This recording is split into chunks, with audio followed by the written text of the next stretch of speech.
பல நேரங்களில் நான் பலரோடு பேசிக் கொண்டிருக்கும் பொழுது நிறைய பேரு சபையின் ஊழியத்தில் பங்கு பெறாமல் இருப்பதற்கு கொடுக்கின்ற மிக பெரிய ஒரு காரணம் இருக்கணும் என்றால், அவள் சொல்வது, பாஸ்டர் எனக்கு சபையில ஊழியம் செய்வது எனக்கு விருப்பம்தான், ஆனா எனக்கு அந்த அரசியல் பிடிக்கிறது இல்லை பாஸ்டர். அந்த சபைக்குள்ள நான் தூரத்திலிருந்து இருந்துட்டு போனா அப்படியே நல்லா போயிட்டு வந்துடலாம், அந்த எல்லாத்தோடு சேர்ந்து ஊழியம் செய்யும் பொழுது அந்த அரசியல் இருக்குல்ல, அது எனக்கு பிடிக்கிறது இல்லை, அது இதுன்னு நாங்க ஜனங்க மாத்துவாங்க பேசுவாங்க, அதற்காக தான் நான் தூரமாவே இருந்துக்கிறேன் பாஸ்டர் என்று சொல்வார்.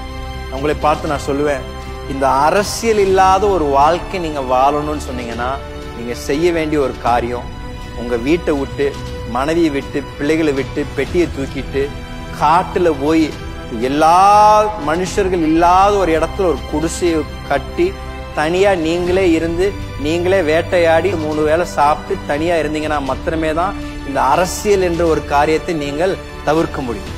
ஏனென்றால் இந்த பூமியில நாம் வாழும் வரைக்கும் மனிதர்களோடு இடைப்பட்டோம் என்றால் அரசியல் என்பது நிச்சயம். அது உங்களுக்கு வாக்காக சொல்கின்றேன். மனிதனுக்குள்ள இயற்கையாகவே நம்முடைய பாவ சுவாபத்தின் ஒரு பங்கா இருக்கின்றது. அதை விட்டு நாம் வெளியே வர முடியாது. ஆனால் பரிசுத்தாவியானவர் இந்த மாதிரி சலசலப்புகளை தான் பயன்படுத்தி நமக்குள் இயேசுவின் சாயலை உருவாக்குகின்றார். பல நேரங்களில் இந்த அற்புதமான காரியத்தின் வழியாக நடக்காதனாலதான் பலர் இன்னும் வளராம இருக்கின்றோம்.